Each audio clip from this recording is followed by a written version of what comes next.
ଶ୍ରାବଣ ପୂର୍ଣ୍ଣିମାରେ ପ୍ରତ୍ୟୁଷରୁ ନିତ୍ୟକର୍ମ ଶେଷ କରି ଶିବଙ୍କୁ ପୂଜା କରନ୍ତୁ।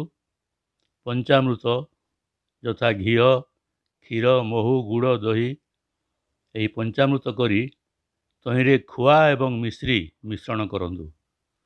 ଧ୍ୟାନ ଦିଅନ୍ତୁ, ପଞ୍ଚାମୃତରେ ଖୁଆ ଏବଂ ମିଶ୍ରି ମିଶ୍ରଣ କରିବେ। ତାପରେ ମନ୍ତ୍ର ଓಂ ନମଃ ଶିବାୟ, ଏହି ମନ୍ତ୍ରକୁ 11 ମାଳା ଜପ କରିବେ। 108 ଥର ଜପିଲେ ଗୋଟିଏ ମାଳା ହୋଇଥାଏ।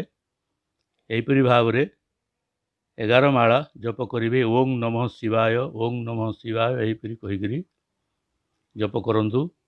ପ୍ରତିମାଳା ଜପ କଲା ପରେ କିଛି ପଞ୍ଚାମୃତ କାଢ଼ି ଅଲଗା ରଖନ୍ତୁ, ଅଲଗା ଏକ ପାତ୍ରରେ ରଖନ୍ତୁ। ଏହିପରି 11 ଥର କରି ତାକୁ ଏକ ପାତ୍ରରେ ରଖନ୍ତୁ।